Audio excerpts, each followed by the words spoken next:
अध्याय 3 श्लोक संख्या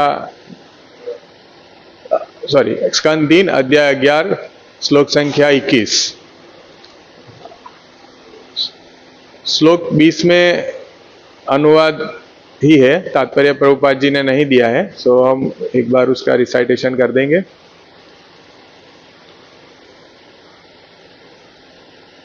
संध्या संध्या अंशयो अंतः य काल शतसंख्ययोः तमेवाहु युगमा तज्ज्ञानायत्र धर्म विधीयते। अनुवाद: प्रत्येक युग में पहले तथा बाद में संधि काल, जो कि कुछ 100 वर्षों के होते हैं, जैसा कि पहले उल्लेख किया जा चुका है। दक्ष ज्योतिर्विदों के अनुसार युग संध्या या 2 युगों के संधि काल कहलाते हैं। इन अवधियों में सभी प्रकार के धार्मिक कार्य संपन्न किए जाते हैं। श्लोक संख्या 21। धर्म चतुपाद मनुजान कृते समनुवर्तते सैवन्येषु धर्मेण वेति पादेन वर्धता। धर्म चतुपात पूरे 4 विस्तार,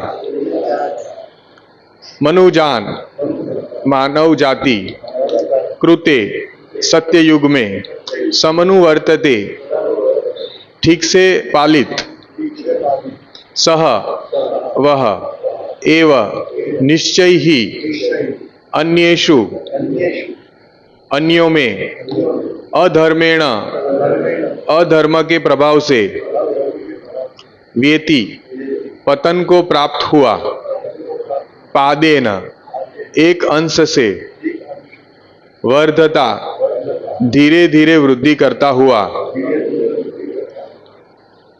अनुवाद एवं तात्पर्य हिज डिवाइन ग्रेस एसी भक्ति वेदांत स्वामी शिला प्रभुपाद जी के द्वारा। शिला प्रभुपाद की जय। हे विदुर, सत्य युग में मानव जाति ने उचित तथा पूर्ण रूप से धर्म के सिद्धांतों का पालन किया, किंतु अन्य युगों में ज्यों-ज्यों अधर्म प्रवेश पाता गया, त्यों-त्यों धर्म क्रमशः एक-एक अंश घटता गया। तात्पर्य: सतयुग में धार्मिक सिद्धांतों को पूरी तरह संपन्न किया जाता है। धीरे धीरे बाद के युगों में धर्म के सिद्धांत एक-एक अंश करके घटते गए। दूसरे शब्दों में, संप्रति एक अंश धर्म है और 3 अंश अधर्म। इसलिए इस युग में लोग अधिक सुखी नहीं हैं। ओम अज्ञानतिमिरान्धस्य ज्ञानाञ्जनशलाकया चक्षुरुन्मीलितं तस्मै श्रीगुरुवे नमः। नमो विष्णुपादाय कृष्णप्रेष्ठाय भूतले श्रीमद्भक्तिविकास स्वामिनिति नामिनि। नमः विष्णुपादाय कृष्णप्रेष्ठाय भूतले श्रीमद्भक्तिवेदांत स्वामिनिति नामिनि। नमस्ते सारस्वते देवे गौरवाणी प्रचारिणी निर्विशेष शून्यवादी पाश्चात्य देश तारिणी। जय श्री कृष्ण चैतन्य प्रभु नित्यानंद श्री अद्वैत गदाधर श्रीवासादि गौर भक्तवृंद। हरे कृष्ण कृष्णा कृष्णा हरे हरे, हरे राम राम राम हरे हरे। तो हम ये संवाद देख रहे हैं। मैत्रेय मुनि पहले परमाणु से कैसे काल की गणना करना है उसके बारे में समझाए। अलग अलग जो आयाम है, छोटे से लेके बड़े तक, परमाणु से लेके बड़े तक सब समझाया। अभी आगे मैत्रेय मुनि विदुर महात्मा को ये समझा रहे हैं कि कैसे अधर्म धीरे धीरे बढ़ा। हम ये शास्त्र के माध्यम से बहुत कहने का मतलब हमको रोमांचित करता है कि हमको पूरा समय से परे हो जाते। शास्त्र पढ़ते हैं हम तो, जैसे अभी क्या होने वाला है आगे, कैसे पूर्व में क्या हो गया जिसके कारण हम ये स्थिति में है, तो हमको बता रहे हैं। तो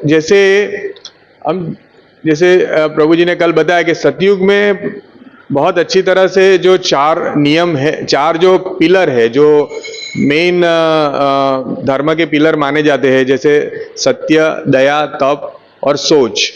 तो सत्य जो जैसे सच बोलना और अपने व्यवहार में सत्यता रखना, तप यानी हमको हर वक्त इंद्रिय भोग से दूर रहना है, सोच यानी व्यभिचार वगैरह से हमको दूर रहना है, स्वच्छता और दया, हमको मांसाहार से दूर रहना है, जैसे प्राणियों को मार के खा रहे हैं। तो सतयुग में ये सब नहीं था, मीन्स ये चारों सिद्धांत का पालन हो रहा था और उसके कारण बहुत ही सुखी लोग थे। और विदुर महात्मा जी को मैत्रेय मुनि रिवील बता रहे हैं कि जैसे जैसे बाद में धीरे धीरे युगों में धर्म के सिद्धांत के बाद में जो युग आए, सत्य के बाद सत्य युग के बाद त्रेता और द्वापर, तो उसमें क्या हुआ कि धर्म के जो ये पाए थे, पिलर थे, वो धीरे धीरे अंशतः वो टूटते गए एक के बाद एक। और अभी जो है परीक्षित महाराज जी की कृपा से सत्य जो है वो अभी ये परिस्थिति में जैसे कलयुग में सत्य है, तो बाकी नशा, मांसाहार, जुआ ये सब होने के कारण हम देख रहे हैं कलयुग में अंशतः सब कुछ नाश हो चुका है और सिर्फ हमारा जो धर्म है अभी वो एक पिलर पे है और वो भी धीरे धीरे, जैसे प्रभु जी ने कहा 10,000 साल के बाद धीरे धीरे उसका भी नाश हो जाएगा और हम बहुत ही दुखी हो जाएंगे। जैसे 12वें अध्याय में कलयुग की स्थिति बताई है, लोग भागेंगे अपना घर छोड़ के, राजा भी बहुत ही दुखी करेगा लोगों को, अंदर अंदर लड़ाई होगी। हम देख ही रहे हैं कि अभी भी युद्ध जैसे चल रहा है, काफी मानव संहार हो रहा है अकारण, उसमें कोई किसी एक का स्वार्थ है। तो धीरे धीरे ये जो परिस्थितियां है वो बढ़ती जाएगी और एक अंश धर्म है, बाकी 3 अंश अधर्म है अभी, इसलिए अभी लोग सुखी नहीं हैं। तो हम देखते हैं जब परीक्षित महाराज, जैसे पहले अध्याय में इसके बारे में चर्चा है, श्लोक संख्या स्कंद 1 अध्याय 8, नहीं सॉरी, हाँ, स्कंद 1 अध्याय 17 कली को दंड तथा पुरस्कार, श्लोक संख्या 24, उसमें ये बताया गया है, तपः शोच दया सत्यमिति पादा कृते कृताः अधर्माश्रेष्यो भग्ना स्मय संगम देस्तव। सतयुग में तुम्हारे चारों पैर तपस्या, पवित्रता, दया तथा सच्चाई के 4 नियमों द्वारा स्थापित थे, किंतु ऐसा प्रतीत होता है कि अहंकार, काम वासना तथा नशे के रूप में सर्वत्र व्याप्त अधर्म के कारण तुम्हारे 3 पांव टूट चुके हैं। तो जैसे पृथ्वी रूपी गाय को बेल रूपी धर्म का वार्तालाप होता है, तो यहाँ पे बता रहे हैं कि जब जैसे भ्रामक शक्ति या भौतिक प्रकृति जीव पर उस अनुपात में अपना प्रभाव दिखाती है जिस अनुपात में जीव माया के भ्रामक आकर्षण का शिकार होता है। तो श्रील प्रभुपाद जी बता रहे हैं कि ये सब कैसे हुआ, जैसे वो हमारे जीव के लिए, मीन्स जीव की इच्छा जो है माया शक्ति के कारण जीव जो है उसी अनुपात में अपना, मीन्स माया शक्ति उसी अनुपात में या नाप, अनुपात यानी नाप, अपना प्रभाव दिखाती है जिस अनुपात में जीव माया के भ्रामक आकर्षण का शिकार होता है। तो हम जितने ही हमारे इंद्रिय विषयों को भोगेंगे, जितना ज्यादा भोगेंगे उतना ही अधर्म का वृद्धि होता रहेगा, परस्पर है। इसलिए श्रील प्रभुपाद जी ने, मैं कभी सोचता हूँ कि पूरा कलयुग को रोक दिया है, हमको ये समझा के 4 नियम समझा के, कलयुग जो है, कलयुग यानी क्या, मीन्स ये 4 नियम है उसका पालन न होना, जैसे मांसाहार, व्यभिचार, जुआ, नशा, तो वो कलयुग का स्थान है। और श्रील प्रभुपाद जी इसके ऊपर काफी जोर दे रहे हैं। मैं पहले इस्कॉन में नहीं था तो काफी लोगों से सुन रहा था क्या बोल रहे धर्म के बारे में। एक इच्छा थी कि हमारे जीवन कैसे होना चाहिए, लेकिन कोई अच्छे से समझा नहीं रहा था कि करना क्या है। मीन्स सभी लोग बातें करते हैं लेकिन जो नियम है, तो श्रील प्रभुपाद जी ने बहुत अच्छे से क्लियरली बताया कि पहले आप ये 4 नियम, तथा अंतोगता पाप जनाना, पुण्य कर्मणा। तो 4 पाप जो है वो जब रुकेंगे तभी हमारा कुछ वृद्धि होगा, हम कुछ सोचने लायक बनेंगे धर्म के बारे में, बाकी बातें करने से नहीं होगा। तो हमारा जो साधना है एक तरह से, ये जैसे योगी है या ज्ञानी लोग हैं तो ज़्यादातर इतना कठिन कार्य कर रहे हैं, लेकिन फिर भी क्योंकि ये 4 नियमों का पालन नहीं करने के कारण पतन होता है, क्योंकि अधर्म यहाँ निहित है, अधर्म ही है ये, अगर 4 नियम का पालन नहीं हो रहा है। तो श्रील प्रभुपाद जी ने ये हमको समझाया कि हमको किस तरह से 4 नियम का पालन करने से अधर्म धीरे धीरे घट जाता है। पतंगे प्रकाश की चमक से आकृष्ट होते हैं और इस तरह वे अग्नि के शिकार हो जाते हैं। इसी प्रकार ठगनी शक्ति माया सदैव बद्ध जीवों को मोहित करके उन्हें मोह की अग्नि में झोंकती रहती है। तो हम देख रहे हैं कि हमारा जैसे संसार दावा नल लिद लोक, हमारा जो ये लोक है मृत्य लोक, उसमें एक दावा अग्नि जल रही है। उसका जो मूल कारण है कि माया शक्ति जो है वो हमको मोहित कर रही है अपनी माया में, और उसके कारण वो मोह की अग्नि में हम लोग सबको डाला गया है। तो हम कभी सुखी नहीं रह सकते हैं। वैदिक शास्त्र बद्ध जीवों को आगाह करते हैं कि इस भ्रम के शिकार न बने, अपितु इससे छुटकारा प्राप्त करे। वेद हमें आगाह करते हैं कि हम अज्ञान के अंधकार में न जाकर प्रकाश के पथ पर अग्रसर रहे। भगवान स्वयं भी हमें आगाह करते हैं कि माया की ठगनी शक्ति जो जितना अत्यंत दुष्कर है, किंतु पूरी तरह जो भगवान की शरण में चला जाता है वो सरलता से इसे जीत सकता है। लेकिन भगवान के चरण कमलों में आश्रय में जाना आसान नहीं है। ऐसी शरण तो तपस्या, पवित्रता, दया तथा सत्य से युक्त पुरुषों को ही मिल सकती है। उन्नत सभ्यता के 4 नियम सत्ययुग के उल्लेखनीय लक्षण है। उस युग में प्रत्येक मनुष्य एक तरह से उच्च कोटि का योग्य ब्राह्मण होता था और आश्रमों में सभी परमहंस अर्थात उच्च कोटि के सन्यासी होते थे। तो जैसे हंस धर्म था, तो जो बोल रहे हैं ना जेंटलमैन, कैसे हम उच्च कोटि के मनुष्य बन सकते हैं, तो एकदम सिंपल सिद्धांत बताया है कि हमको सत्यता, पवित्रता, दया और सत्य को हमारे जीवन में लाना पड़ेगा। तो जैसे हम देख रहे हैं 18वें अध्याय में भगवत गीता में बताया है कि ये पहले कड़वा लगेगा, क्योंकि किसी के साथ सत्य से हम बात करेंगे तो हो सकता है हमको उसका कुछ हानि हो जाए।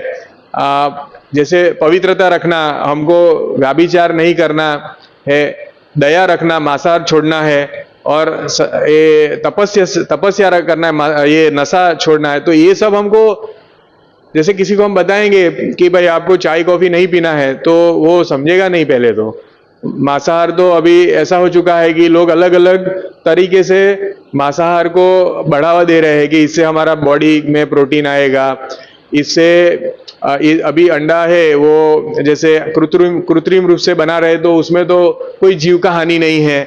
ऐसा कर करके अलग अलग तरीके से प्रोपोगेंडा चल रहा है। माया शक्ति का जो कलयुग में ये प्रोपोगेंडा है, जिससे ये जीव है वो अग्नि में झोंके जाते हैं।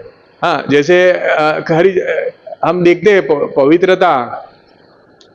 पवित्रता के बारे में भी ऐसा है कि अभी व्यभिचार जो है इतना बढ़ गया है कि हम देख रहे हैं कि बलात्कार इतने सारे हो रहे हैं। परिणीत स्त्री पुरुष जो है वो अलग लोगों के साथ अपना संबंध बना रहे हैं। तो मूल कारण हम देख रहे हैं कि मोबाइल से, ये जैसे अभी एक नरसिंह चतुर्दशी के वक्त एक लेख आया है, डेथ बुक फेसबुक है वो डेथ बुक है, मीन्स इससे हमारा हानि होता है। हमारा जो मनुष्य जन्म का जो डेथ हो जाता है, हमारा डेथ तो होगा ही बाद में, लेकिन जीते जी हम मर जाते हैं, क्योंकि हमारे जीवन में पवित्रता नहीं रहती है। तो ये सब कलयुग के विनाशक हथियार है, हमको उससे दूर रहना चाहिए, नहीं तो हमारा जीवन का बहुत ही हानि हो जाएगा। हम समझ ही नहीं पाएंगे और हम कभी भी शुद्ध सत्व गुण को लायक नहीं बनेंगे। तो ये हम देख रहे हैं, जैसे 18 अध्याय में बताया है भागवत गीता में, उस तरह से जैसे स्वर्ग लोक है वो उसमें सत्वगुण का प्रभाव है, रजोगुण कम है। हम जो है मर्त्यलोक जो है बीच में है, वहाँ हम रजोगुणी प्रवृत्ति है और तमोगुणी, और जैसे ही नीचे जाते हैं तो और तमोगुणी पाताल लोक। तो जैसे हमारे लिए एक सुविधा ये है कि हम रजोगुण से उठ के, जैसे पाताल लोक में तो पॉसिबिलिटी नहीं है, इतना सारा भोग है, तो हमारे लिए भगवान ने एक अच्छे से एक वातावरण दिया है यहाँ पे भक्ति का।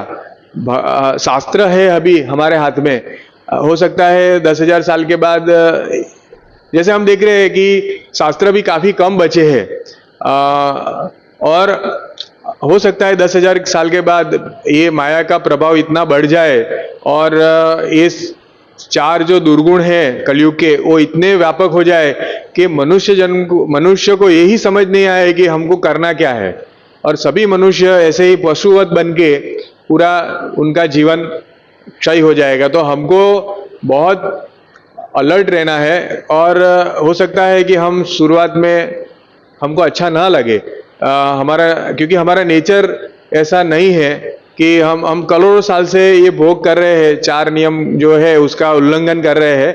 इसलिए शुरुआत में हमको कोई भी ये बताएगा तो वो आदमी भी अच्छा नहीं लगेगा, वो शास्त्र भी अच्छे नहीं लगेंगे और हम दूर चले जाएंगे।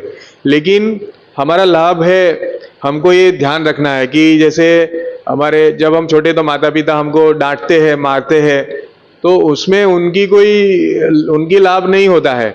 उसी तरह जो गुरु है या तो शास्त्र है, इस तरह से हमको डांटते हैं। इसमें क्लियरली बताया है कि अगर ये 4 नियमों का पालन नहीं होगा तो माया शक्ति का प्रभाव उसी अनुपात में बढ़ जाएगा, और उसी अनुपात में हमको दावा अग्नि में जलना पड़ेगा करोड़ों साल। तो ये माया इसको कैसे कर सकते? तो जैसे भगवत गीता में बता रहे, सर्वधर्मान परित्यज्य माम एकम शरणम व्रज, हमको सभी धर्मों को जो है त्याजना है और हमको भगवान की शरण लेना है। तो क्योंकि ये हमारे बस में नहीं है, क्योंकि माया भी देखते हैं तो भगवान की शक्ति है, तो हम हमारे हाथ से वो कंट्रोल करना, हमारी इच्छा कर सकते हैं हमको कि भाई अभी मुझे ये मनुष्य जीवन में आत्मा साक्षात्कार, पुण्य सत्य का साक्षात्कार करना है, वो इच्छा कर सकते हैं। लेकिन हम ऐसा सोचेंगे कि मैं खूब तप करूंगा। जैसे श्रील प्रभुपाद जी कभी बार उदाहरण देते हैं कि जैसे बंदर है तो जंगल में रहता है, फल से अपना जीवन निर्वाह करता है, एक सन्यासी की तरह। लेकिन देखते हैं कि वो भगवान के शरण में ना होने के कारण बंदरी को देख के वो फिर आकृष्ट हो जाएगा। तो उसी तरह अगर हम नियम ऐसे पालन कर रहे हैं जैसे मैं कर रहा हूं, इस तरह से मैं सत्य बोल रहा हूं, मैं पवित्र रखूंगा, तो कभी भी हमारा पतन हो सकता है। हमको ये 4 नियम भगवान को केंद्र में रखते हुए रखने हैं, जिससे सरलता भी हो जाएगी और हमको उसका आनंद भी मिलेगा। जैसे भगवान पूर्ण आनंदमयी है, तो हमको ये संसार दावाने के लिए से वो हम झुलस रहे हैं उसमें से हम क्रमशः बाहर निकले, हमको हायर टेस्ट आस्वादन होगा और हमको ज्यादा से ज्यादा हमारे वो अनुपात में हम नियम को पालन करने लगेंगे। तो ये विधि है। जैसे कई बार हम देखते रहे कि लोग शास्त्र का सहारा लेते हैं और यही चीज बताते भी है कि मांसाहार ना करो। कई लोग है, एक कोई है कि बाबा जी ने बोला है मांसाहार मत करो, ऐसा करके स्लोगन है लोग। लेकिन भाई बाबा जी ने बोला शाकाहारी बन जाओ, ऐसा शाकाहारी बन जाओ, बाबा जी ने बोला शाकाहारी बनो। तो लेकिन उससे अभी शाकाहारी बनो अच्छी बात है, लेकिन भगवान का उल्लेख नहीं करते हैं वो लोग, भगवान को निकाल देते हैं, शास्त्र को भी निकाल देते हैं। तो ये जो विधि नहीं है, और ये विधि ये है कि हमको भगवान के शरण में आना है, 4 नियम का पालन करना है और हमको डट के माया का ये जो है उनकी जो माया के हथियार है उसे लड़ना है। हमको भी हमारे साधना के हथियार से उनको लड़ना पड़ेगा, ज्ञान की तलवार से माया को परास्त करना पड़ेगा, और भगवान का सहारा लेके, भक्तों का सहारा लेके, गुरु का, शास्त्र का। तो ये बहुत अच्छी विधि दी गई है। ये गुरु परंपरा के माध्यम से हमको ये पता चला, नहीं तो ये सब इतने शॉर्ट समय में, इतने कम समय में किसी को पता नहीं चलता है। ये किसी के भगवान को प्राप्त करना या भगवान के विषय में जानना कठिन है, इतना सरल नहीं है। लेकिन श्रील प्रभुपाद जी की कृपा से, चैतन्य महाप्रभु की कृपा से हम लोग इतनी सरलता, हमको उन्होंने इतना अच्छा वातावरण दे दिया, इतने सरलता से। जैसे हम देखते हैं जे शिष्टाष्टकम है, उसमें 8 श्लोक है लेकिन संपूर्ण है। तो इस तरह से संक्षिप्त में गुरु और इनका यही कार्य है कि जैसे हो सकता है कि हमारी इतनी बुद्धि नहीं है, हो सकता है कि हम इतने प्रबल तरीके से साधना नहीं कर रहे, तो शास्त्र गुरु ये हमको जो उसका सार है ना वो बता देते हैं, है ना। परंपरा जो है वो उसका सार, जैसे भजन है उसमें सार आ जाता है। तो उससे क्या होता है कि हमारा वैसे भी आयु कम है, हमारी बुद्धि कम है, तो उस सार के माध्यम से हम भगवान को समझने के लिए एटलीस्ट हम शुरुआत कर सकते हैं। बाकी तो इतने पन्ने हैं, इतने भागवतम के, हम कहाँ पढ़े, क्या सीखे। तो ये हम खुद करने जाएंगे ना तो हम फेल हो जाएंगे इसमें। और यही विधि है, जैसे भौतिक शास्त्र जो भी है पढ़ते हैं, जैसे चिकित्सा विज्ञान है, इंजीनियरिंग है, तो उसमें भी यही विधि है प्राय कि जो 10-15 साल से जिसको नॉलेज है, जो पढ़ा रहा है, वो उसको अच्छे से एक्सप्लेन कर देगा और बाद में ही उसकी शुरुआत होती। तो ये बहुत विधि को पालन करना है। कई लोग हम देखते हैं कि भक्तगण शुरुआत में जुड़ते हैं, फिर थोड़ा सा कोई कठिन बोल देता है कि भाई ऐसा करो, या तो ये ग्रुप में बहुत कठिन साधना का बोल रहे हैं, बाकी इस्कॉन में तो ऐसा कुछ है नहीं, दूसरे ग्रुप में तो केक और वो भी खाते हैं। ऐसा नहीं है। शास्त्र जो बता रहे हैं, श्रील प्रभुपाद जी जो बता रहे हैं, उसको पालन करना है। हमको सापेक्ष में नहीं देखना है कि यहाँ चल रहा है तो ये नियम हो गए, ये नहीं देखना है। और हमको डट के हमारा निर्णय होना चाहिए कि मुझे परम सत्य को पाना है, मुझे जानना है, वो हमारा निर्णय होना चाहिए। उसके लिए हमको जो भी करना पड़े, भले एक मनुष्य जीवन हमारा इसमें लग जाए, है ना। हमने करोड़ों साल बहुत ये किया है इंद्रिय भोग, तो हमको एक जीवन दे देना है। ये हमारा मूड होना चाहिए, और इसी तरह हम धीरे धीरे आगे प्रगति कर सकते हैं। जैसे और भी बड़ा भावार्थ है, यही भावार्थ जो है इसमें संक्षिप्त में है, लेकिन यहाँ पे बहुत डिटेल में है। धीरे धीरे जो जो ब्राह्मण संस्कृति के मूल सिद्धांतों, तपस्या था, पवित्र दया तथा सत्य में अहंकार, काम वासना तथा नशे के आनुपातिक बुद्धि के कारण कटौती हो गई। तो एक सब कैसे चला गया? अहंकार, काम वासना और नशा। जैसे हम लोग 4 सिद्धांत का पालन तो करेंगे, नशा छोड़ देंगे, जुआ, लेकिन फिर भी अहंकार भी छोड़ना है। तो ये अहंकार कैसे छूटेगा? जैसे ही हम सत्व गुण में आएंगे धीरे धीरे तो अहंकार छूटेगा। तो शुरुआत होती है स्थूल रूप से ये सिद्धांतों का पालन करने से, फिर वो सूक्ष्म रूप में अहंकार जो है वो हम छोड़ पाएंगे। तो अहंकार छोड़ने के लिए हमको नाम जप और बहुत ध्यान से नाम जप करना है। खास करके अनुभव, जैसे प्रभु जी मुझे बहुत सालों से कहते थे कि आप नज़दीक रह रहे हैं, आप आते नहीं हैं मंगला आरती में। तो मैं भगवान की कृपा से और भक्तों की कृपा से अभी आ पा रहा हूँ, तो काफ़ी चेंज महसूस होता है। तो अहंकार हमारा नष्ट हो जाता है। हमको बोल देता है कि भाई ऐसा क्यों है, क्योंकि होता है, हम भी जगत में रह रहे, भौतिक जगत में, तो कोई हमको बोलेगा कैसे, हम सब समाज में रह रहे। लेकिन अगर हम एक बार जान रहे थे जीवे स्वरूप कृष्ण नित्य कृष्ण दास, तो हमारा चेतना है वो हमको इतना उन्नत हो जाएगा, उसके कारण हम आवृत हो जाएंगे हमारी अच्छी चेतना से। तो बाकी का जो माया जो है वो हमारे पे अटैक नहीं करेगी। अहंकार हमारा कम होने के कारण हम ज्यादा समय भक्ति में दे पाएंगे। नहीं तो क्या है, कोई अहंकार को सेटिस्फाई करने के लिए हम कार्यरत रहेंगे।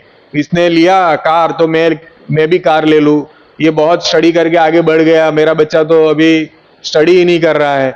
तो हम क्या है, अलग अलग प्रयोजन करेंगे अहंकार को सेटिस्फाई करने के लिए, और मूल रूप से हम असंतोषी रहेंगे, और उसके कारण हम भगवान की भक्ति नहीं कर पाएंगे अच्छी तरह से। और काम वासना और नशा तो है ही बड़ा, वो तो स्थूल रूप से हमको अलर्ट रहना है। जैसे कई बार हम देखते हैं होर्डिंग्स है या न्यूज़ में आता है, या मोबाइल में भी हम जैसे अभी वीडियो लेक्चर देख रहे हैं, हो सकता है कोई ऐड आ जाए, एडवर्टाइज सब चलता है। तो अभी हमको बहुत ही अलर्ट रहना है ये सब चीज़ों में, क्योंकि काम वासना के कारण हमारा नाश हो जाता है मनुष्य जीवन का। तो ये सब करने के लिए देखो एक्चुअली दो मार्ग है, आरोपंथ और अवरोपंथ। जैसे हम अपने हिसाब से करेंगे उससे अच्छा है कि भगवान ने जो इस तरह शास्त्र में बता दिया है, गुरु के माध्यम में सरलता से मंगला आरती अटेंड करके 16 4 नियम और 16 माला का ध्यान पूर्वक जप करके हम अपने आप ही ऐसे शक्ति मिलेगी कि हमको ज्यादा प्रयत्न नहीं करना पड़ेगा इसके लिए। तो जैसे कलयुग के प्रभाव से अत्यंत अहंकारी हो रहे हैं, वे स्त्रियों तथा नशे के प्रति आसक्त रहते हैं अहंकारी लोग। कलयुग के प्रभाव से कंगाल को भी अपनी कौड़ी का अभिमान है। कोई थोड़ा भी पैसा है, वो भले ही वो लोन से ले रहा है लेकिन बताएगा सबको। हालांकि सब कुछ लोन से, अभी करोड़ों करोड़ों रुपये लेके लोग भाग गए हैं, माल्या, विजयी और ये सब जो है लोग। हाँ, तो उन्होंने बड़ी बड़ी फैक्ट्रियां बनाई थी बताने के लिए, लेकिन पैसे तो लोगों के लिए है। तो इस तरह से कि कौड़ी के लोग भी अभिमान रखते हैं। स्त्रियों पुरुषों के मन को हरने के लिए एक से एक आकर्षक वस्त्र पहनती है, और पुरुष को शराब पीने, धूम्रपान करने, चाय पीने तथा तंबाकू चबाने की लत पड़ गई है। हाँ, तो आप देखिए ये कैसे चल रहा है। ये सब श्रील प्रभुपाद जी बता रहे हैं। हम प्राय देख रहे हैं आजकल तंबाकू के कारण इतना उसके ऊपर एडवर्टाइज है कि 90% अभी सरकार ने उसके ऊपर नियम है कि 90% पोस्टर होना चाहिए तंबाकू के ऊपर। फिर भी तंबाकू खा रहे लोग, और बड़े बड़े एक्टर भी उसको इतना प्रलोभन दे रहे हैं तंबाकू खाने के लिए। तो और चाय पीना, धूम्रपान करना, ये पूरा समाज में एक मापदंड बन गया है कि चाय तो पीना ही चाहिए। कोई मेहमान आता है तो चाय नहीं देंगे, है ना। तो उल्टा पुल्टा मीन्स मापदंड जो नहीं होना चाहिए। ये सिगारेट, जैसे हॉस्टल में हम लोग थे तो सिगारेट नहीं पी रहा है, अरे तू सिगारेट नहीं पीता है, मीन्स ऐसा उल्टा पुल्टा मापदंड बन जाता है। कोई किसी का गर्लफ्रेंड बॉयफ्रेंड नहीं है तो वो डिप्रेस में चला जाता है कि इस तरह से अभी माहौल है, क्योंकि उनको शास्त्र के बारे में कुछ पता नहीं है। तो ये सारी आदतें या सभ्यता की कथाकथित प्रगति है, जैसे बता ना, सारे अधर्म की जड़ है। इसीलिए व्यभिचार, घूस तथा भाई जातिवाद व्याप्त है। तो हम क्या देख रहे हैं कि ये सारी आदतें हम अभी जो ये आदतें हैं वो कथाकथित सभ्यता की हम प्रगति बोल रहे हैं, विकास, हम उसको विकास बोल रहे हैं। हालांकि ये विकास है नहीं, हमारी अधोगति है। ये तंबाकू खाना और व्यभिचार करना वो विकास नहीं है, लेकिन उसको ऐसे प्रत्यारोपण हमको हमारे सर पे, हमारे मगज में उसको लोग बिठा देते हैं कि यही सही है। जैसे अभी लोकशाही का वातावरण है, 99 लोग करेंगे वो सही है और एक करेगा वो गलत है, मेजोरिटी। ऐसा नहीं है।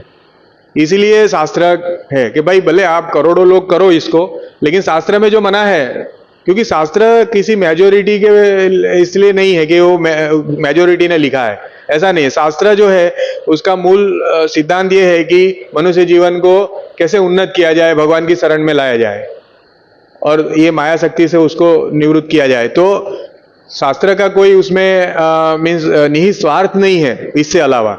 बाकी ये जो हमको हमारे सर पे बिठाया जाता है आधुनिक जगत में ये नए मापदंड बिठाए जाते हैं, उसका मूल कारण है कि आर्थिक रूप से लोग कमाना चाहते हैं, सबका स्वार्थ है।